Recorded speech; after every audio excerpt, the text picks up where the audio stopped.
Well, it's a great pleasure to welcome you all to Policy Exchange for what's now our third event on growth, and our second kindly sponsored by Barclays, so thank you to Barclays.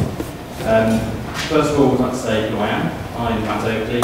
I head up Policy Exchange's work on economics and social policy, which covers obviously growth and entrepreneurs, innovation, commercialisation of innovation, all those sorts of things. So it's a real pleasure to have you here today. Apologies for those who were here for last week's session where I went through some of this already, but this whole area of growth is such a huge area for us at Policy Exchange. I think it's also a huge area for government, and so I think from my discussions with government, they need some help in this area, so we're really trying to push them in the right direction. Where we're going about is having events like these, we've got about 15 over the next 6 months or so, up to the budget, covering, last week we had a session on mid-caps, reflecting about the mid-caps in the growth of the government is putting forward at the moment, and also had Andrew Sentence talking about inflation targeting. Following this, we're going to have events looking at tax, productivity, technology, exports, all the things which we kind of see are really, really key to growth in the economy and getting the UK moving again. And I think the importance of having these is that we get all of you in the same room with these guys and us to kind of start to try and provoke some thoughts and discussion and really try to get ideas flowing. And I think that's where we like to work, is to get ideas from outside. It's no good us sitting in our office just there and thinking and not actually speaking to you guys on the floor and seeing what actually works in practice. So really pleased you can make it. Please do come along to other events in the series. Also look out for a shameless plug to start. We'll be having a publication before the autumn statement and also before the budget. Again, trying to push government in the right direction, so please do look out for that. So, a lot of areas we're covering in the next 6 months or so, but I think this is probably one of the most interesting and important, is how we go about innovating in the UK and how we move from innovation into commercialising those ideas and those practices, whether they be in terms of what we produce or how we produce it, into viable businesses.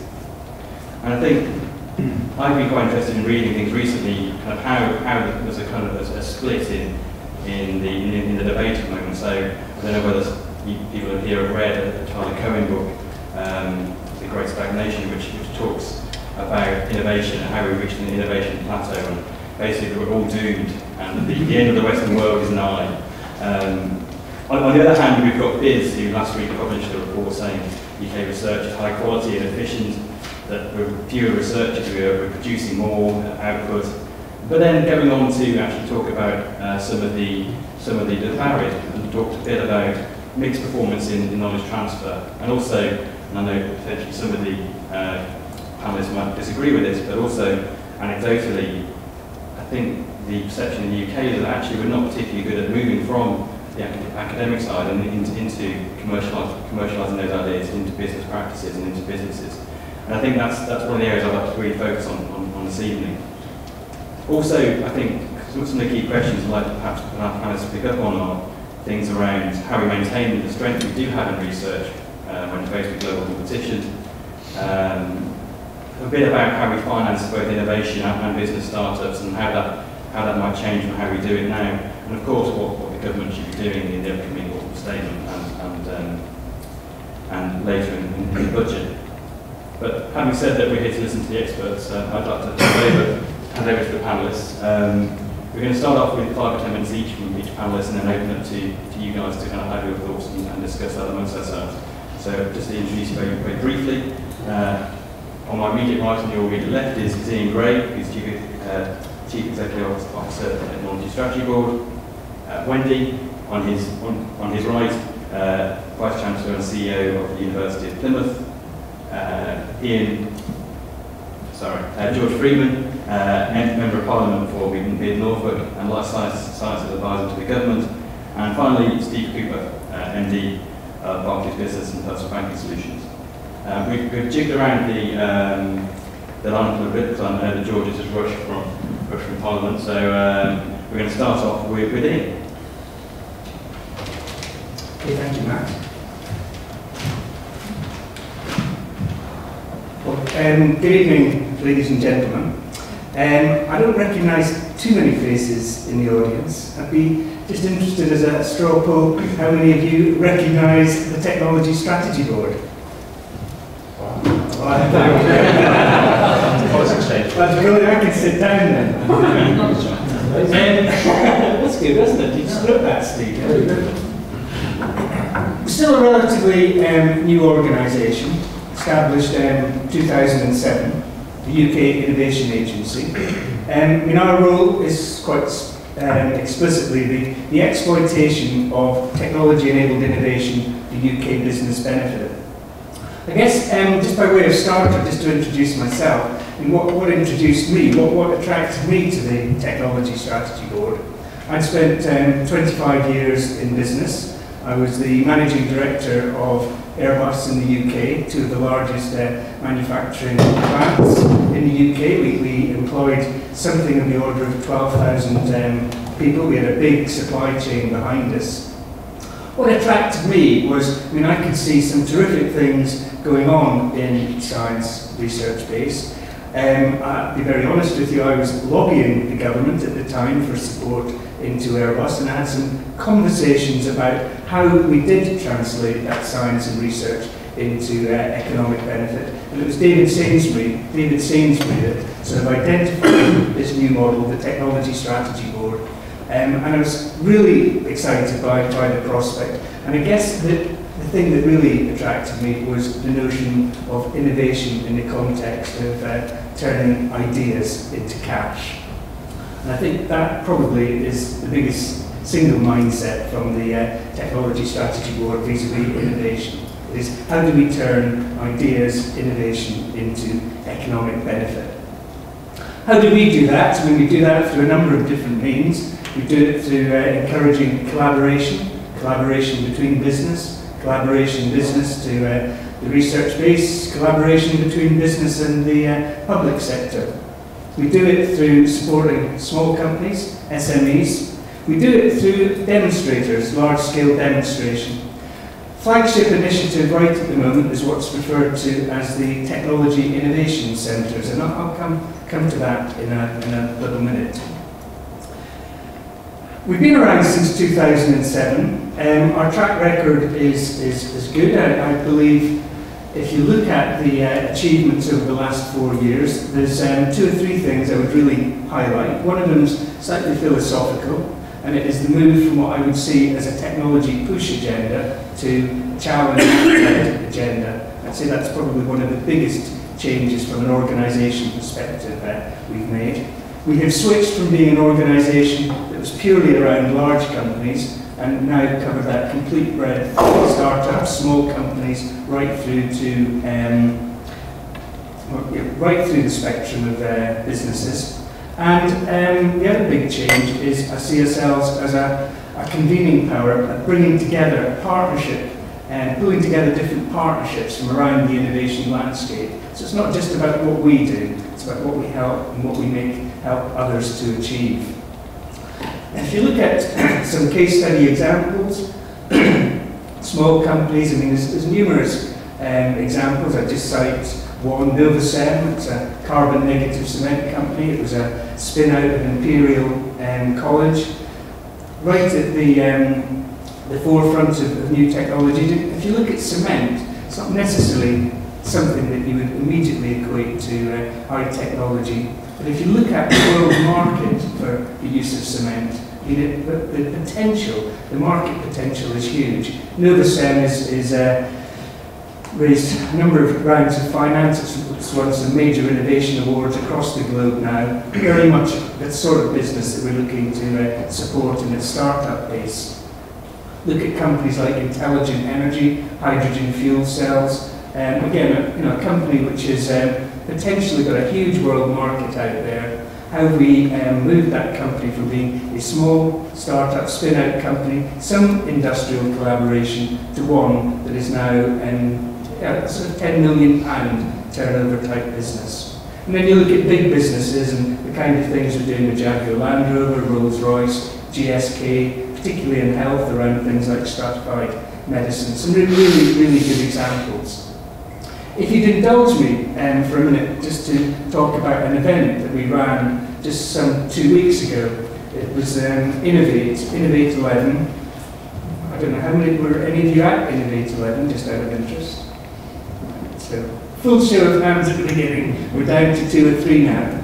But Innovate 11 was an event we held at the Design Centre at Islington. The reason I cite it is, for me, it's the Technology Strategy Board in a day. It's an event which had exhibitions, it's an event that had conference seminars, it was an event that pulled one-to-one meetings, business-to-business meetings. If you look at the exhibition, we had about 180 different companies that we have supported over the last 3 to 4 years. Companies like PaveGen, looking at how do you generate energy from footfall, paving stones, with sensors in that can generate energy. I mean, that is going to be big next year in the 2012 Games. You're going to see a couple of stations in London where PaveGen are providing this energy generating technology there. You look at companies like OC Robotics and companies that are developing robotics for accessing inaccessible spaces and for helping cleansing nuclear industry and things like that. That's a company that's now winning contracts around the world. There are companies there like Gordon Murray Design, automotive, looked at from a completely different perspective, completely changing the whole supply chain and customer model in terms of electric vehicles. So the exhibits were a really good example of what we've done. The kind of meetings that we were having meetings around a number of different sectors, big growth opportunities around climate change, sustainability, agri-food, health, and what was great was to see businesses lining up to talk to other businesses and create real opportunities. There was one small company I would just cite, Arcola Energy. Arcola Energy was a small hydrogen fuel cell company that applied for one of our grants last year and were unsuccessful. They came to us to explore a little bit about why they were unsuccessful. And as a result of that, actually we formed a collaboration between that company, BOC, and a number of other companies that were around. And it was an avid illustration, to my mind, that the Technology Strategy Board is no longer just about funding. It's not just a funding agency. It's about that convening power of bringing different businesses together. Some great keynote speakers, Herman Hauser. We had Vince Cable announce the opening of the High Valley Manufacturing Technology and Innovation Centre. And I think that is a huge opportunity to get UK manufacturing back on the map. There's some £140 million being committed to the High Valley Manufacturing Centre over the next 3 to 4 years. What do we do? In terms of our strategy, concept to commercialisation, there's a number of tools. There's how do we accelerate the journey from concept to commercialisation? Some of it is hard funding tools, some of it is soft knowledge exchange tools, some of it is around pre-commercial procurement. And I guess one of the big messages I would like to leave tonight is I think one of the biggest opportunities for government in the next round of the autumn statements is this whole notion of government in the role of lead customer and how we can use government procurement, how we can use the procurement agenda to help stimulate innovation in small businesses. There's a small company, again, just to cite one other example, Icona. It's a small company operating in the healthcare agenda. It's looking at how you manage the remote monitoring of patients' conditions through 3D imaging, complex software type analysis. This is a small company that won an SBRI contract. It's a company that since it won that has moved from about 4 to 14 people. It's raised about £2.5 million of investment through having had that SBRI contract. The CEO of the organisation cites SBRI as the reason that company is still in existence. And the projection is that company will be a £10 million turnover company by 2013. And this whole notion of pre-commercial procurement, how we can use the considerable expenditure of the government through its procurement agenda to help stimulate innovation is for me one of the biggest opportunities that exists. The other two things, just briefly to mention, that I would cite would be the role of SMEs. The the SME community itself is looking for a much more joined up approach to, from government towards innovation. We have a number of different schemes, like Grant for R&D, which we inherited from the RDAs, some European programs. At the moment, all these schemes are oversubscribed by levels of 10 to 1 or greater. And there's a huge latent demand for support in that sort of valley of death area. And at the other end of the spectrum, the third sort of key area I think the government could focus on is around demonstrators. We've run 3 or 4 big demonstrator programs. The low carbon vehicle demonstrator program, which we ran, which had about 340 electric vehicles on the road, brought vehicle manufacturers, it brought energy suppliers, infrastructure providers together for the first time. And as a direct result of that program, companies like Nissan have said they have invested in they have the confidence in the UK. They've invested in the new Nissan Leaf manufacturing facility up at Washington and Sunderland.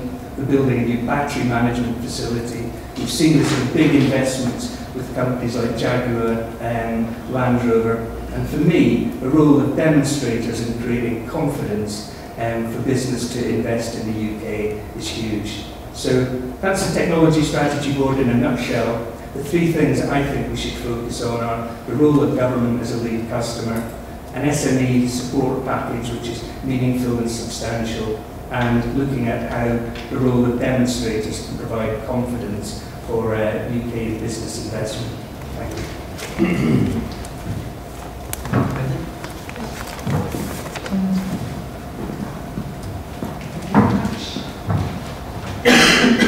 Okay, thank you very much, and can I thank Matt and Policy Exchange for inviting me along to talk about innovation and commercialisation. I'm Vice Chancellor at Plymouth University, and those of you who don't know, I will do a show of hands maybe afterwards. We've actually set out our stall to be the enterprise university, and so here tonight I want to offer a view really about how universities can actually play a central role in driving economic growth and acting as an innovation catalyst.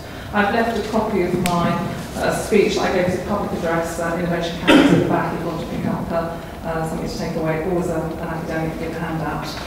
So they are at the back. But I think the thing that matters and why I want to come along tonight was really because innovation accounts for up to 2/3 of average labour growth, placing universities at the heart of the innovation landscape is key. Last year as Plymouth University we worked with 5,000 businesses and we actually helped and supported 150 new business ideas and startups. And I think as places of discovery, as Ian said, universities very much are and should be at the heart of the innovation landscape.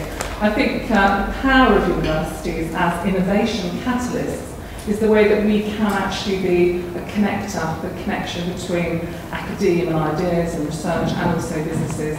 And also through our students, whether they're out in work, formally or informally, the way in which our staff work out in industry, in the public sectors and charities, and also in schools and hospitals. So for me, universities are very much about centres of learning and knowledge and discovery and creativity, but they are fundamental to positioning growth in the economy. The government's growth review, which was published earlier this year, set out some important and I think very ambitious targets for the UK economy. But actually what it did is it failed to recognise the key role of universities and the roles that we have to play in delivering on these ambitions. We counted up that universities only got 14 mentions in the plan for growth, whereas the NHS got 55. And I think our position is that this has just simply got to change. We know that universities are providing more than just a degree. They're actually more than just part of the education system. They are in fact critical to growth. So however much we might see a statement like that as indisputable, the role of universities is often underplayed, it's underutilised, and actually frankly it's often misunderstood. Universities can act as innovation catalysts. They can be a force that drives change. We can help generate ideas. We can nurture creativity, and we can actually help develop products and new ways of doing things. As anchor institutions within our regions, universities often have fundamentally shaped the places where they're located. And I think it's our intellectual contribution, our brand, the number of people that we employ that are key. So you're seeing universities adopting a kind of key placemaking role. In Plymouth, we're actually very proud that we're actually at the heart of our community. We span two LEPs, the Cornwall LEP and the heart of the South West LEP, which is a unique blend of Devon and Somerset. And as change agents, what we are doing is driving growth, helping to translate ideas and diffuse research-led innovation into the economy, and we're delivering a workforce, a skilled workforce, and we know already that graduates contribute between 20 and 48% greater productivity than non-graduates. We're also a beacon often for internal and inward investment, and we're usually pretty global in our outlook, so we already have international connections. What I wanted to do was to be clear, unlike some other Vice Chancellors, I'm not asking for more money for universities. What I'm asking for is for the government to, in its preparation for the next phase of the growth review, is to better recognise and utilise the existing investment in universities and to join us into the National Innovation Strategy. I wanted to give you two powerful examples of the kind of work we're doing. So one of them is called GAIN, so it stands for Growth Acceleration Investment Network. This is a Plymouth-backed business growth and investment network to create jobs and wealth. And we're creating an innovation ecosystem that spans those two legs. And we've now drawn together £120 million of innovation assets. That's incubation facilities on campus. It's our science park that is jointly owned with Plymouth City Council. It's 3 innovation centres in Cornwall that we won the contract to run, following an open invitation to tender. And therefore GAIN is forming a cluster, an innovation cluster. We currently have 130 businesses, 1,000 staff, and £110 million turnover across those businesses. And we've just recently had the Beacon Peninsula network of companies join us, which brings in a further 96 companies, 5,600 people, a £380 million turnover. So this Growth Acceleration Investment Network is an initiative led by the university to join up those innovation assets. We also led the Regional Growth Fund, the only bid led by university, and I thought I'd share some amazing stats for that. We got £1 million, but it's attracted 144 expressions of interest, which represent £13 million of business development projects and an ask of 6.3 million. So you can see there'll be a few disappointed folk. But it does show you that I think the ideas for turning innovation into wealth are out there. And we've also held through GAIN 2 investor days, and we're now attracting international attention from Kaufman and others. So actually, universities at the heart of the innovation landscape, helping to join the dots on an ecosystem. So Growth Acceleration Investment Network, GAIN, really sizable. The second example I thought I would raise with you is the importance of SMEs. SMEs in the Southwest account for most of our businesses, about 500,000 of them, and often SMEs are reluctant to engage with graduate talent. And so one of the things that we did was to help introduce graduates into SMEs and de-risk some of that appointment. We had a very small amount of money which helped an SME take on a graduate intern. We placed 250 graduates in SMEs, and the thing that was fantastic is that 70% of those SMEs created then a graduate level job, and 70% of those graduates who were placed were retained. And what we've actually done is help de-risk the appointment of graduate talent into SMEs, and SMEs have had a kind of try before you buy scheme, if you like. And many graduates don't look at SMEs. So we've helped, I think, to increase the capacity and capability of SMEs to absorb graduate talent, and that has actually led to demonstrable business growth. So I would again urge the opportunity to place universities at the heart of an innovation ecosystem, but also to think about how we might build graduate schemes to introduce them into SMEs. So for me, universities are at the heart of the innovation landscape. We've done some amazing things to connect the dots and to make the pipeline from innovation through to commercialisation much more seamless, a less leaky pipeline. For those of you who don't know Plymouth, we are probably the seventh largest university in the UK. We're now one of over 45 universities in the world ranking of UK universities, and we have put enterprise and innovation right at the heart of what we do. So we're looking at it as an opportunity. Some of the disruptive influences that are being applied to the HE sector are actually helping us be more creative. Thank you. Thank you, Wendy. George, there was a couple of challenges there to the government, I think, not least that we want to talk about universities and not too much about the NHS, so perhaps you can try and balance that a bit now. With pleasure. Is this microphone working? Yes. You can hear me. Great. Well, thank you very much, not least for giving me an opportunity to get out of the Chamber of House of Commons, which is tonight obsessing about a different subject. And one of my concerns about it is that were we to decide to go off on a referendum kick, I think it would distract us in this country and the European political leadership from the most important task facing Europe, which is to tackle the collapse of the Eurozone and the systemic problem in the banking sector that could pull this country's economy down as well. So it's a real pleasure to be here and congratulate Policy Exchange on the level of its commitment to this debate.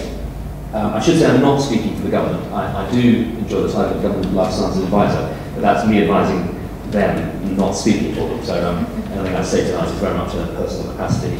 And it's also a huge pleasure to be here because as a new MP, my focus has been on innovation, science, innovation, growth, and technology.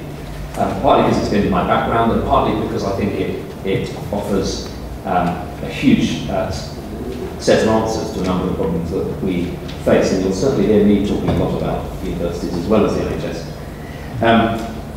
As we all know from business, crises are actually normally the spurs for innovation. And goodness knows we face a big enough crisis at the moment in our political economy and in our society. And I think actually this is a time for a profound commitment to innovation from our political leadership. We don't just need a government for enterprise, we need a more enterprising government in everything that it does. So this is about a culture of innovation and enterprise, I think. And I think just before one says a few specific things about the question that you posed, I think there's an important central narrative at the heart of this challenge facing this government and this generation. We are living through the consequences of an appallingly unsustainable boom and bust. And the challenge, I think, is encapsulated for me in two words. We need a sustainable recovery, which means a recovery that has legs, that's long-term, that we can rely on, that won't come back in 10 or 15 years with a great bang and a bust. But it also needs to be a sustainable recovery in the sense that it needs to be global. It needs to be providing something to the rest of the world that they need. We need to be trading our way out of this appalling debt crisis. It needs to be environmentally sustainable. We won't be able to put the developing world through the same levels of consumption over the same periods of time that we have. This is not, I think, bad news. The challenge thrown down by the Foresight report last year, global population doubling, rising to 9 billion. We're going to have to produce double the amount of food, for example, from half the amount of land with half the inputs. We're going to see some huge markets out of the world in food, for example, in medicine, in clean technology. And these are areas that we have huge strengths in, and I think it offers us the chance both to get our economy back onto trading and exporting things that those countries will need. It will give us a noble purpose, a sense of a purposive recovery. It may even give us a sense of where little old bankrupt Britain can punch and fight its way out of depression that it's in and trade its way back to some sense of pride and sense of global purpose, not as a military superpower, but as a centre of innovation and of hope for generations to come. And I think that message is important. People need to feel positive about where we could go as an economy and as a society. And for me, life sciences play a really key part in that, so most of my comments now will will focus on my experience, which is briefly, just so you're aware, I had a 15-year career in biomedical innovation before coming to Parliament, 5 years in venture capital in the 90s, in the boom, and then 4 years running a little startup in Cambridge, and then the last 7 years setting up and running a specialist translational medicine consultancy and corporate finance business, helping to spin out ventures from hospitals and universities. I should say I have no commercial interest anymore going forward. If I did, being appointed a government advisor certainly dealt with that. So I was going to turn the question on its head and have a look at some evidence first and then do the prescription, if that's right. I wanted just a few lessons from my experience of growing up, being educated in, and then going back and running businesses in and around Cambridge. Some thoughts on one or two other industries and geographies around the world and what they've done well, and then a little shopping list of some things that I think we need to do going forwards. So, lessons from Cambridge. The first thing is excellent education. Of course, that's in terms of innovation, principally in the university. But it's also great schools. Great schools, you tend to get educational clusters. And one of the reasons Cambridge is a cluster, for which I would suggest the best definition I've yet heard is a low-risk environment to do high-risk things. Cambridge is a place where if you're an entrepreneur, you can move your family and your children and move home, not knowing quite where you're going to end up working, and knowing that if the company you join doesn't work, it's not the end of your life. There will be other companies, and there's enough critical mass of activity. It's a low-risk environment to do high-risk things. And one of the reasons it's a low-risk environment is that the schools are so good. And that's one of the things that attracts people to Cambridge. It's a beautiful place to go and live and take your family, and then do high-risk things. Thirdly, I suppose, if that was 3 points, the quality of the basic science and the core science. There's a huge platform in Cambridge and places like it, a platform of people doing great science which isn't commercialisable or commercialised, but it provides the basis for a lot of the other work that goes on. And we shouldn't, I think, in our rush to think about the application of science, to forget that there is a large amount of science goes on, and those people, we shouldn't be assuming that every bit of science that goes on has a commercial application. And I know if the Minister was sitting there, that would be something he would want to say. Fourth, I think one of the things about Cambridge is the multidisciplinarity of it. It's partly the college element in the university structure. Colleges are multidisciplinary places. Fellows of all different disciplines mixing. Other universities do it in other ways, but I think it is very important. You need to have mathematicians bumping into biologists in social places where they're eating and drinking and not necessarily rushing to deliver their core curriculum, where they can discuss what it is that they do. At Cambridge College it happens often in Hall and in other places. Other universities it happens elsewhere. But it is a very important part of what makes a cluster so fertile. Next, you'll often hear people tell the story of the Cambridge phenomenon and often mistell it. And what people often forget is that actually it wasn't driven by university spin-outs, it wasn't driven by the technology transfer offices, it wasn't driven by EGA. In fact, the Cambridge phenomenon started back in the late 60s and early 70s with, in terms of real scale. It had a lot to do with some of the consultancy companies around Cambridge who started taking on and releasing talent, bringing commercial talent to the area, and releasing people. People often left the consultancies in there, took early retirement, and then hooked up with people in the university and created a low-risk environment to do high-risk things. And I think that speaks to some of the nature of effective clusters, the mix of companies that you need and the mix of talents that you need. Next, there is something slightly unique in Cambridge about the intellectual property regime and the tilt of balance towards professor privilege. There's no doubt the technology transfer offices have done a lot of good things, but equally, in my experience, we can at times be in danger of turning technology transfer into an industry as and of itself. In fact, it is there as an enabler of an end, and the end is the commercialisation of technology with impact and with revenue back to the university. My slight worry, having worked in the sector, is that a lot of the technology transfer offices have become very big, very heavily staffed. They have a very aggressive business model with their university, but they're not always necessarily, I think, connecting with the academics in the departments in as rich and as fertile a way as as they could. Next, spare Steve's blushes, the banks.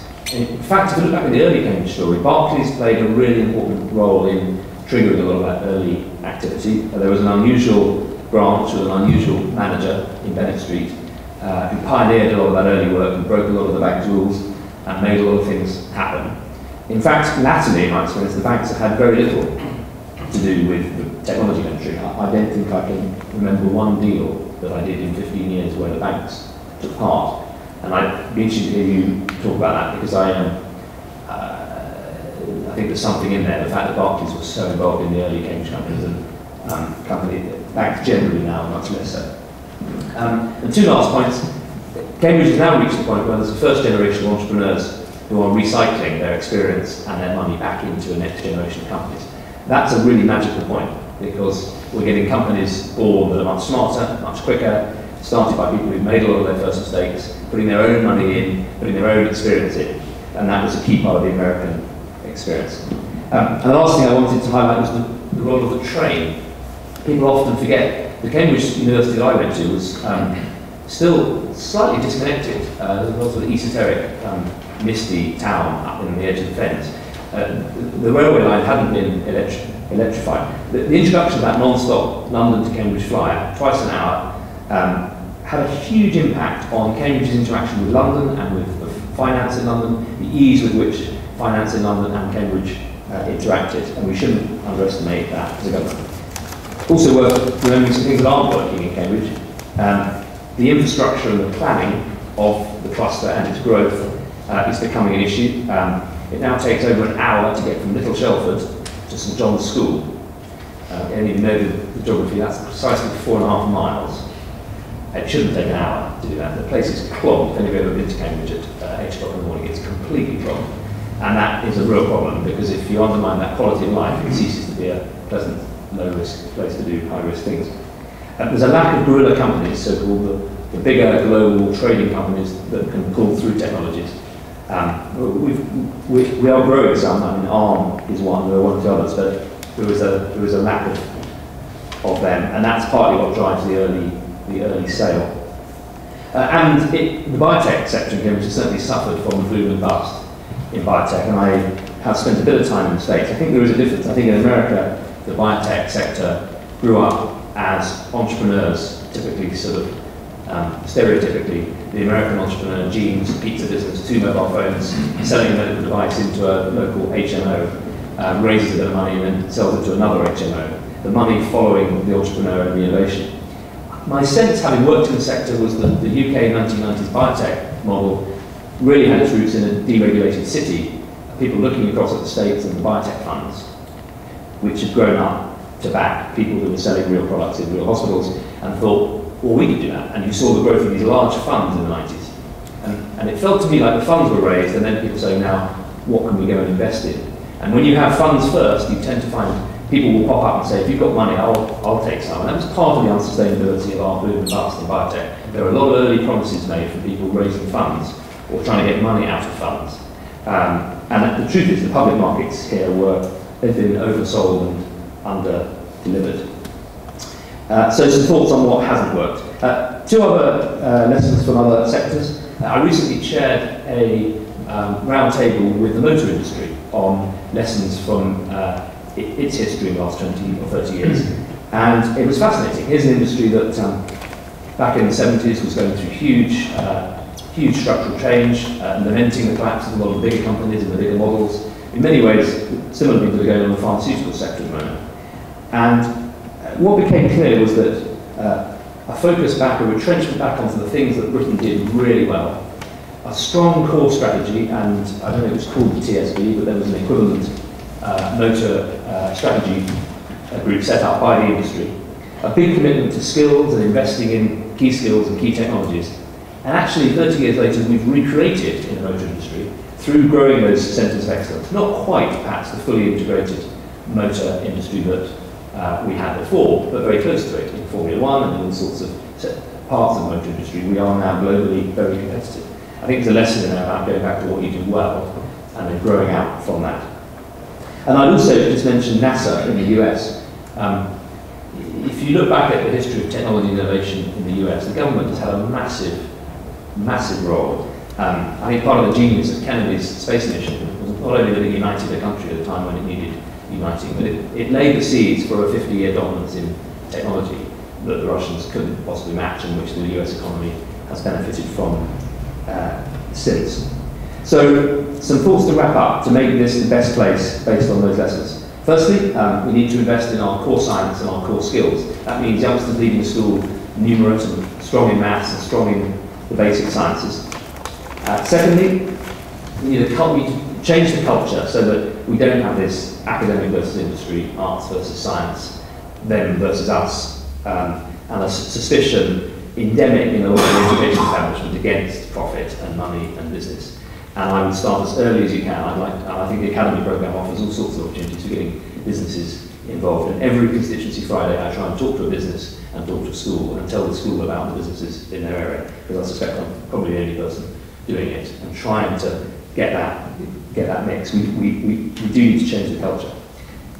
Thirdly, I think we need to think globally in everything we do, and a couple of things fall out of that. We need an immigration policy that recognises that whilst we don't want an economy based on unsustainable importing of cheap labour, we do need an economy that allows talented people to come to our universities and come to our companies.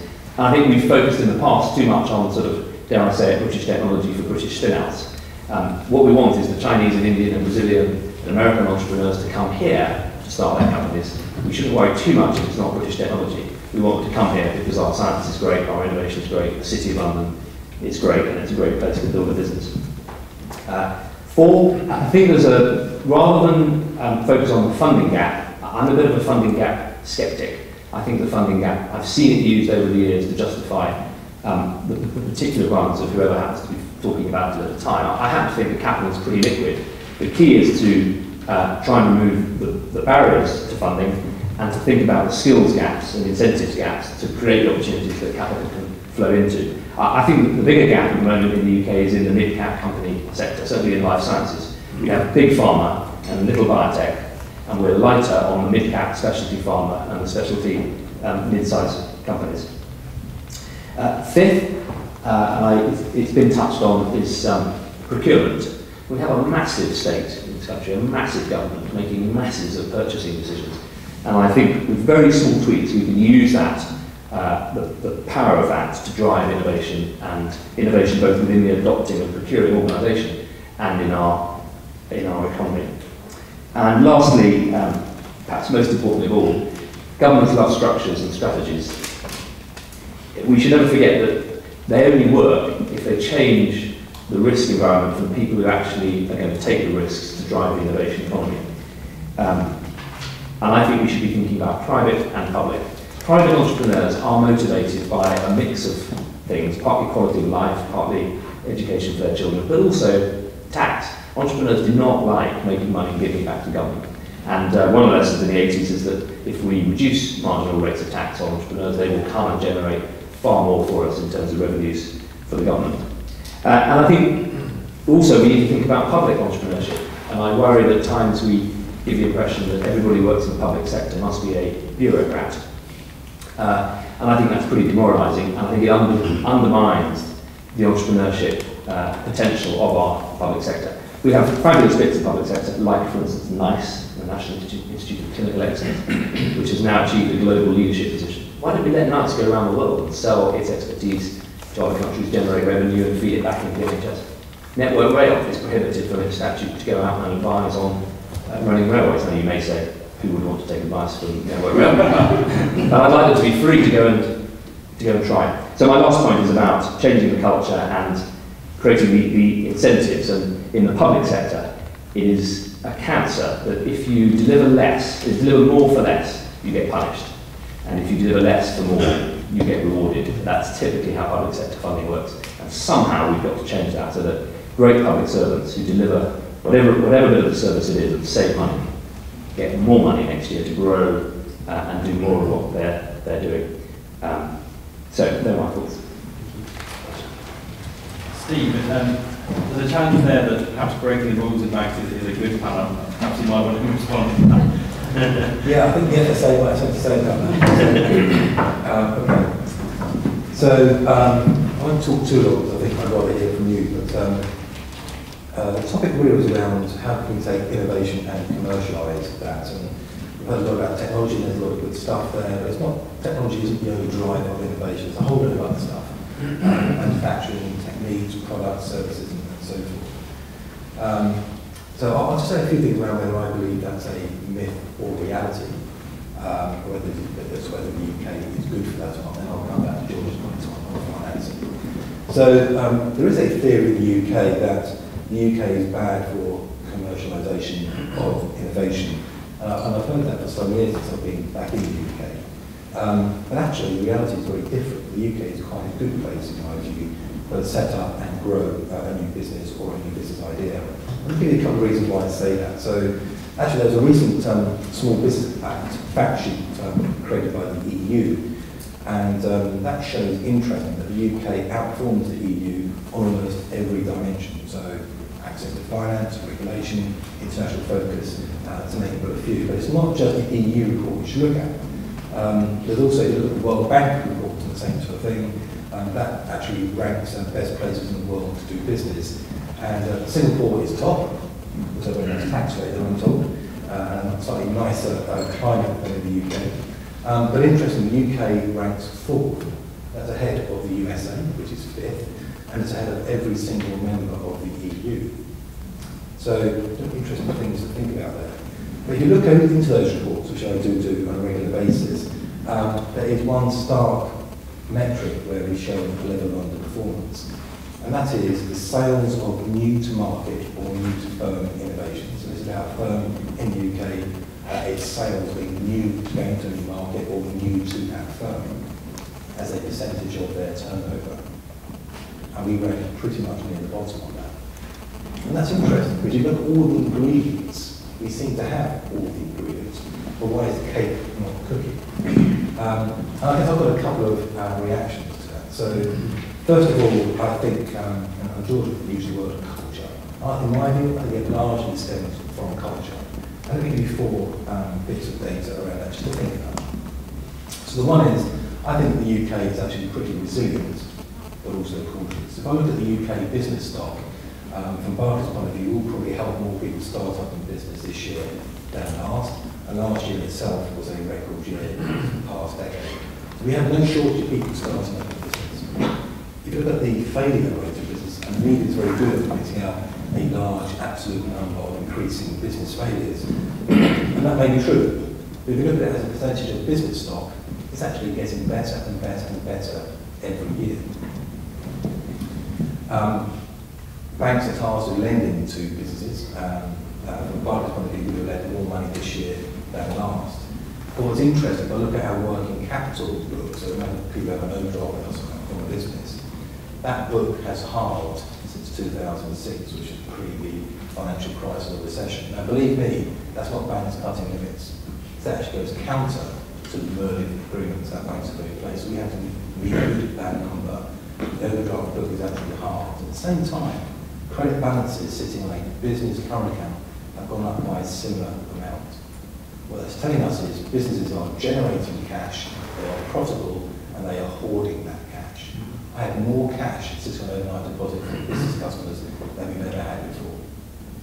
And the issue is 2 things. One is they can't find an opportunity to invest in, and more importantly, they are scared about making that investment. They are very nervous, they have a lack of confidence in the economy, and they believe they need to hold that cash in time in case times get worse. And we need to collectively change that perception. The second thing I really think about before is structure. So I think we are very good at creating all sorts of difficulty in getting finance out. So look at the business growth funds, look at the regional growth funds. Actually, I'd like to be more involved in both of those than what we already are. We have to put money into them. But the bureaucracy around some of these things is just a real nightmare to deal with. And I find that that's from a commercial organisation, let alone an SME. The third thing is around collaboration. And it's an interesting thing, because I also think it's related to culture.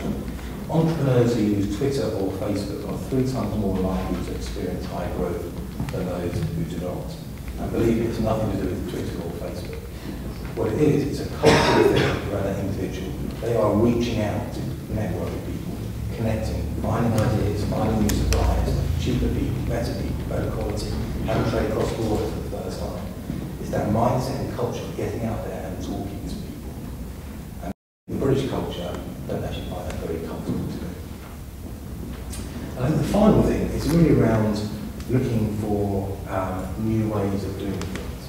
So from the traditional side of things, one such is I must manufacture myself, or I must only deal with the distribution teams that I operate with. But how can you connect the whole range of people across your supply chain, along your vertical? So I've seen lots of businesses in the technology sector, the science sector, for example, take funding from someone else in their vertical, a university or a larger firm or a larger pharmaceutical, and look at ways of co-creating, collaborating with money, with ideas, with experience, with access to all sorts of things. So it really is about thinking about doing something new. One of the roles I have at Barclays, I chair of a subsidiary called Clear Business, and it's a company that we innovate. And I don't manufacture anything. What we've got is 1 million SME customers, we have 15 million personal customers. And I can collaborate with all sorts of industries and all sorts of businesses to generate products that we can then distribute to that client base. So it's an interesting way of doing business. And I think I'll just really then, so I guess, return to the banks and the financing bit. So what do banks do? What is the role in society of banks? And I've been asking myself a lot about banking, in fact, I've been involved for 25 years. And our role is really to help society and business grow. But we are providers of debt. We are not providers of equity. So the business comes to Barclays for a loan, and we agree many of these, about 500 or 600 loans per week. We say yes to 4 out of 5. We generally charge an interest rate of somewhere between 3 and 6% above base rate. Base rate, even though it's 0.5%. What that means is, if more than 3 or 4 or 5 of those loans at every 100 go bad, then Barclays makes no money and it loses money for all 100 of those loans. It's not our money. It belongs to our shareholders and it belongs to our depositors. And if we can't give the shareholder a return they feel is appropriate, they'll take their money out of Barclays and they'll do something else with it. And we start to lose lots of money. People like ourselves who put money on deposit with us, we decide to put that money elsewhere. So, and we've seen that, if you look across the industry, what's happened in recent years, those banks who have gone beyond doing sensible debt finance. I mean, if you look at the definition of debt, debt is to be repayable from future certain cash flow. That's very different to an equity investment. An equity investment carries much higher risk. There's a greater deal of uncertainty as to whether the money will get paid back. And that's why investors of equity want equity type return, which is way more than 4, 5, 6%. And they actually want a chunk of that company for their level of risk.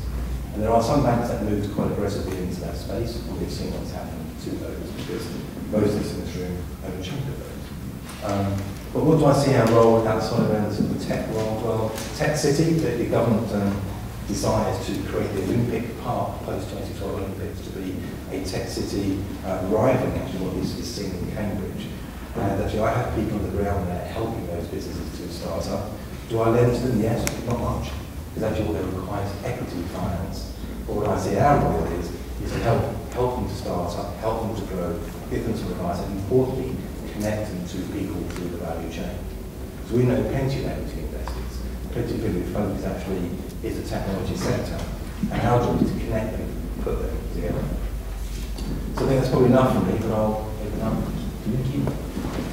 Thank you to all of our speakers. I find it really interesting. I've personally got 2 sheets worth of questions here, but before going to the chair's prerogative, I'd like to open it to you guys and see any questions down for you. Anybody with a question? And if you could just say who you are and where you're from. Yeah, sure. So Matthew Airscott from Hanmer. George, I just want to ask you a question. You mentioned NICE and promoting innovation. So, obviously, with things like pharma and medical technologies, you're coming to the NHS, which has been told to make massive reductions. How do you get over, basically, the mindset of describing cheap generics rather than something that may cost a little bit more upfront but will save maybe massive efficiency savings over time. I mean, obviously NICE do their guidelines, but they're not, all the NHS managers can choose whether to adopt them or not. Would there be any plans or even a benefit in making some mandatory guidelines? I'd hold that in 2 seconds to see if there's any other questions. Maybe take a couple.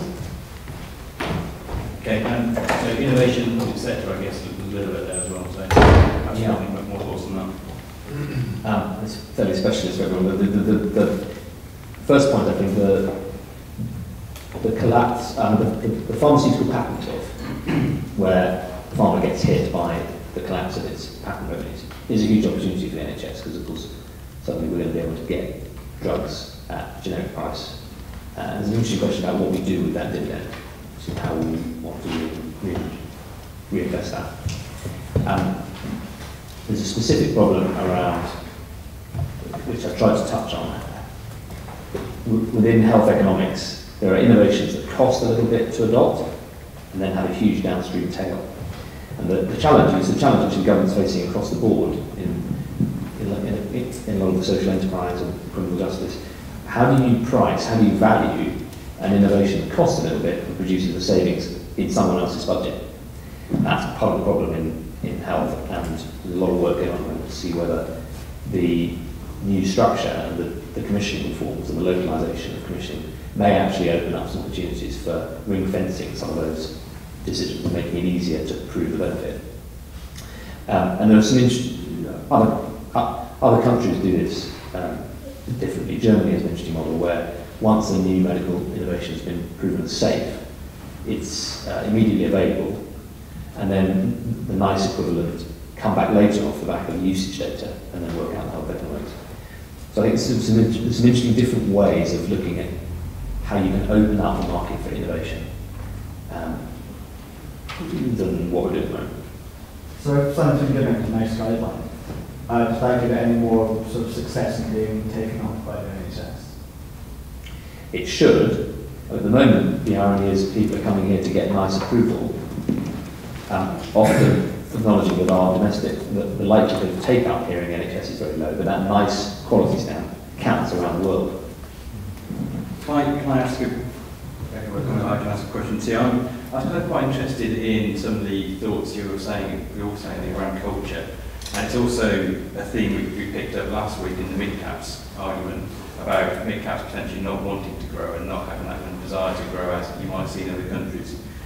And I wonder whether you think that is a problem. I'll go on the panel perhaps, and also, where it's from. Is it the business or is it earlier in schools? And we're talking about this kind of need to get the core skills, the core sciences going in schools, but I think the survey is saying that something like 90% of kids want to be in media or in the creative arts, not in the kind of core sciences. So what we can do to kind of address some of those challenges, perhaps just go on the panel this way. Yeah. Thanks, Matt. Can I just come back very briefly to NICE? I mean, from my perspective, the big pharma model is broken. I mean, the amount of money that it takes to develop new drugs, the time to market, etc., just means we cannot continue down that path. One of the big sort of areas that we've been very closely involved in is the whole development around stratified medicine, personalised medicine. And it starts to marry the sort of diagnostics capability that we have here in the UK with developing sort of personalised drug solutions. And just to give a bit of an insight into NICE's role in that, our first big programme in stratified medicine has been around cancer, and we've been working with 7 different funding bodies: Cancer Research UK, MRC, ourselves, NHS, and NICE are right in amongst there trying to shape and influence the things that we're doing. So I think they also recognise the role that they can play in this sort of changing innovation landscape. So that's just a positive aspect of NICE's involvement in our own stratified medicine programmes. In terms of culture, I mean, I think it does start way back. It starts at school. I was just struck the other week.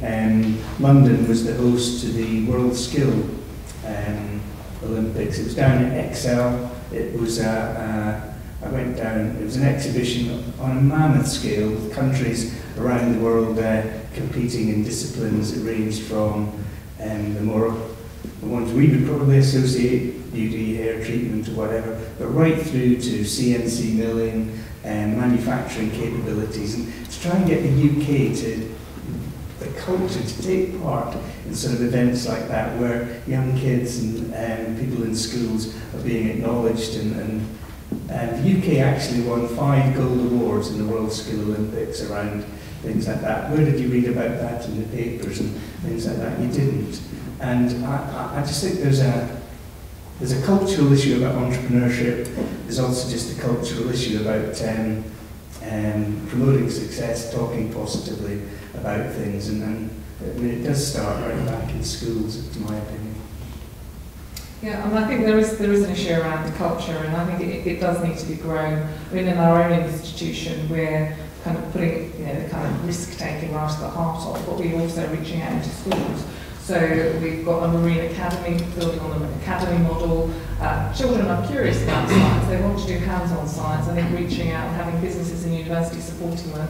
Just been announced University Technical College, so again taking that to the next level. But there's a really odd kind of quirk in some of the employability stats that the more graduates who start up their own jobs, the poorer the employability stats look for universities, because graduates starting up their own companies is not yet considered a graduate job. So there are some kind of funny quirks in the system which I'm sure we can iron out. But actually embedding a culture of informed risk-taking and appreciation, and actually getting businesses to sponsor some of the work that's going on in schools, colleges and universities. So live commissions, live projects, some SMEs, universities who are actually their R&D arm. That's what we're doing. And I think just creating that sense of kind of throughput and connections, that's what we've done. So we've reached out to schools, colleges and beyond.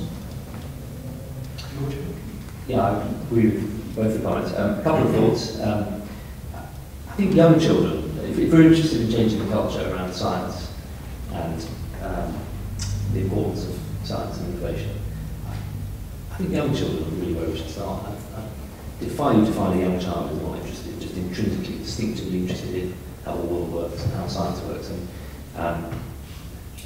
I think we've underinvested in core science in our schools.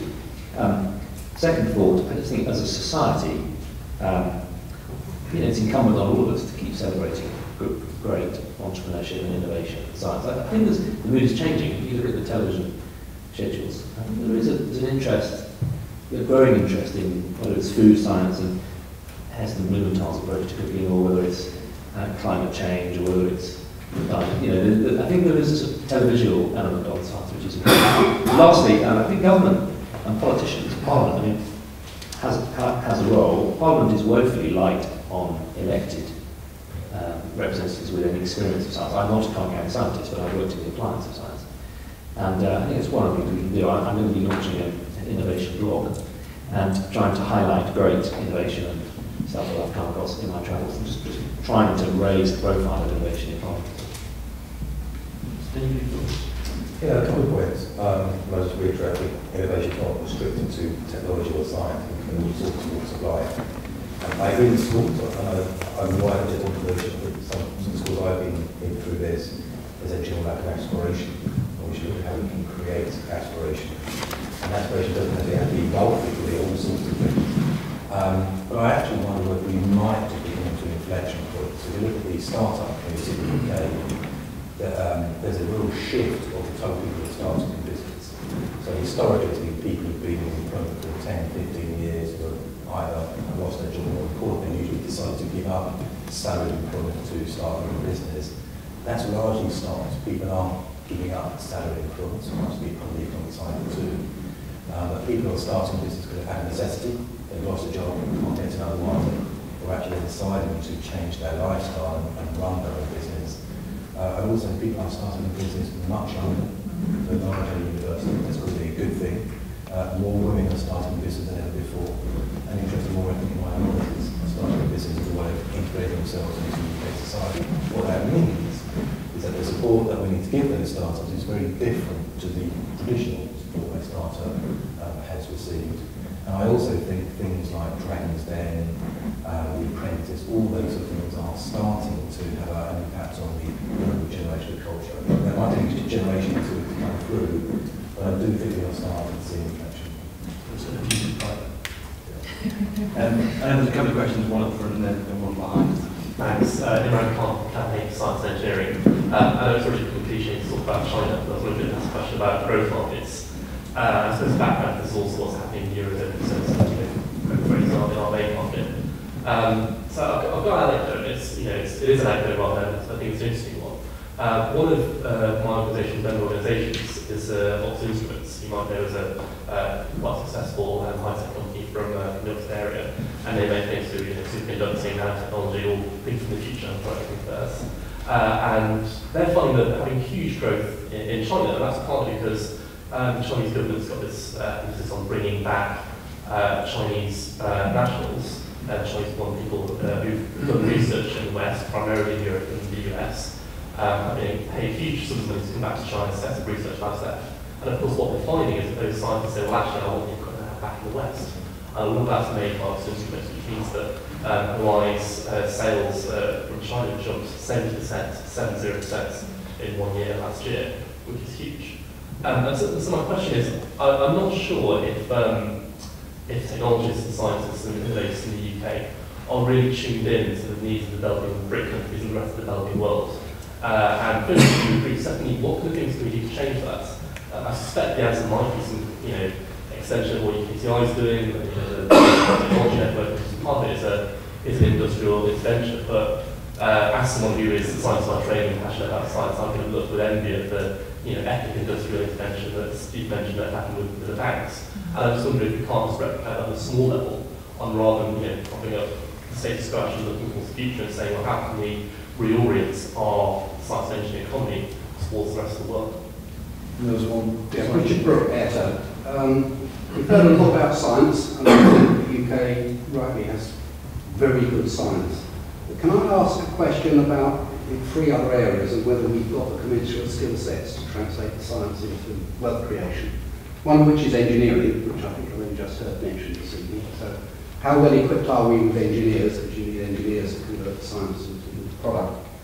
How well equipped are we with people who really understand and can manage business models? And how well equipped are we with people who can manage other people? Because a lot of these early entrepreneurial endeavours, it's probably the people problems that are the most difficult to manage. And certainly in my experience with another hat on, as a small investor, it's usually the people problems that are either at the root of success or failure. Who wants to turn that first? Yeah, well, I think it's a really good one.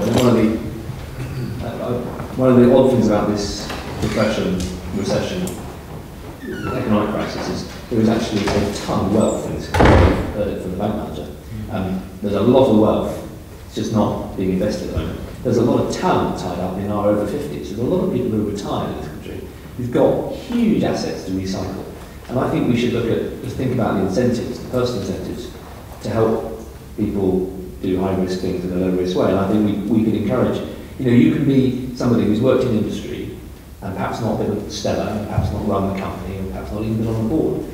But you could offer huge support to a young entrepreneur who doesn't yet know what they don't know. And that union of young and old can be very powerful. I'll let something else.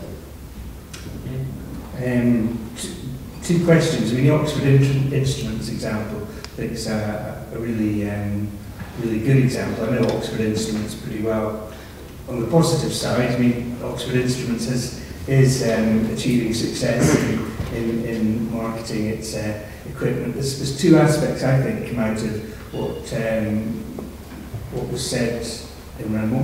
One is the massive developments that are going on in the BRIC countries around science and research equipment itself, and that's kind of a proxy for future economic growth.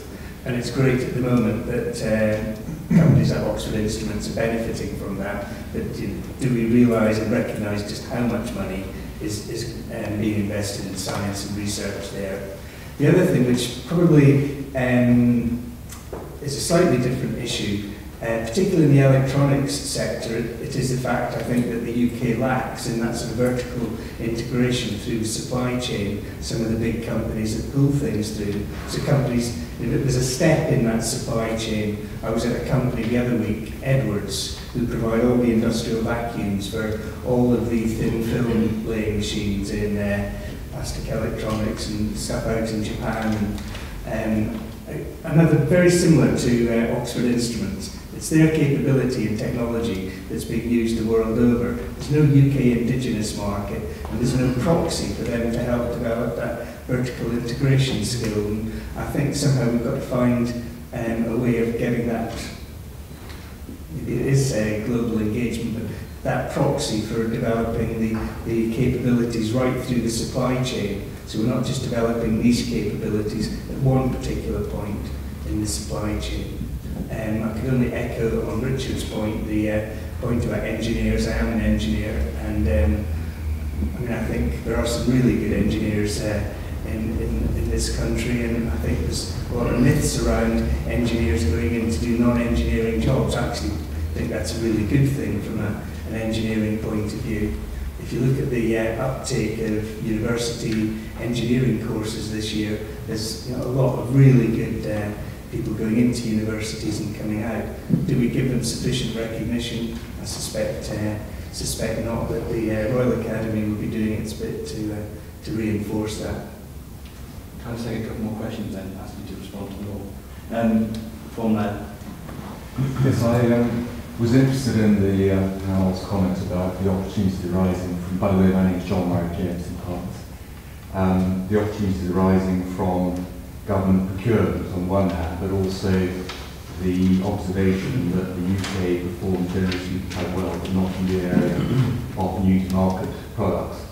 And I wondered whether there might be some relationship between that poor performance and government as a purchaser, and whether the panel had any particular things they would like to see emerging in the NHS Innovation Report on one hand, and the autumn package on the other hand, later in November, early December. And just one thought on that score: an awful lot of innovation in healthcare comes through the specialised route, and the main thrust of NHS reform relates to the development of these clinical commissioning groups at local level, but also the NHS Commissioning Board is taking on new responsibilities, direct responsibilities for commissioning specialised services, and there could be an opportunity there in terms of using that power as a government procurement body to accelerate new to-market products, but also to combine that with the generation of data to assess their values to the taxpayer. Wendy, any thoughts there on either of those three questions? Well, I wanted to pick up on the engineering question just to kind of give some focus there. Applications nationally are up in engineering, which I think is really, really positive. I think there are some funny levers going on about this AAB and the kind of redistribution of some student numbers, which means that some of those STEM subjects will be negatively impacted. And I think we've really got to watch out for that. It's easier to get an A, for example, in history than it is in physics or biology, and therefore there's a sort of funny lever there. But in terms of the kind of applications on engineering are looking very positive. I think Willits actually specifically came and hosted an event at the IET to talk to that group looking for solutions and that activity. On the NHS procurement, it's not my area. One area that we have looked at locally is about how do you engage with public procurement and split it up into smaller parcels so that you can drive, enable SMEs to capture public contracts and work alongside them. We've had huge successes there with some of those procurement initiatives. It is one of those levers that if you can unlock it, you really can do some amazing things with procurement, and we've seen that locally across the region. Any views on procurement?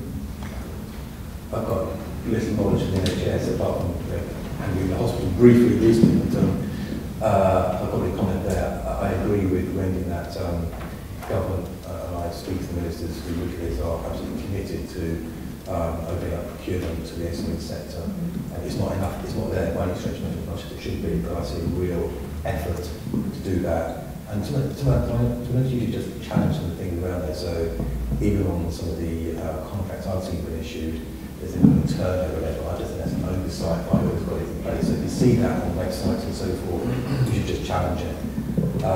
In terms of the engineering stuff, I mean, engineering and manufacturing in the UK is a very good sector. We see very few failures there. I think there's some sectors being through the mill over the last decade or two. So generally those who are in that sector are now very good practitioners, very good management teams, are experienced. I question why they've not grown more. We'd actually look at the devaluation of pounds relative to some other countries. You'd expect exports to grow by more than that.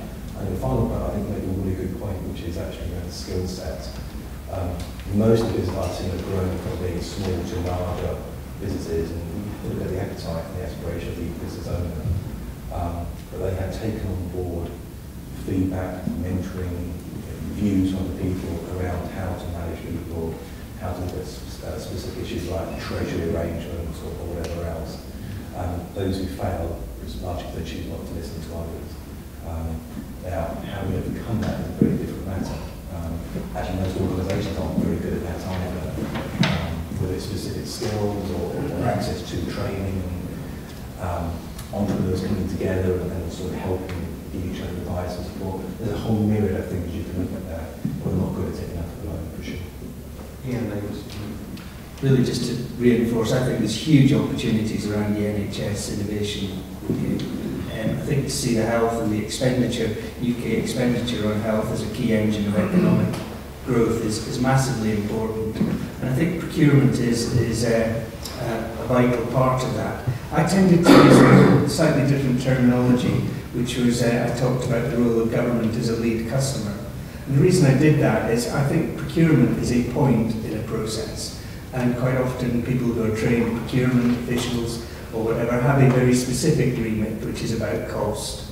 What's really quite important for me in the role of government as a lead customer is the Department of Health, the NHS, sharing what its challenges are with small business right at the beginning, getting those new ideas, helping to bring them through. It becomes the whole issue about the NICE, the regulatory framework. It's the role of government as a lead customer, of which procurement is a part, albeit an important part of the process.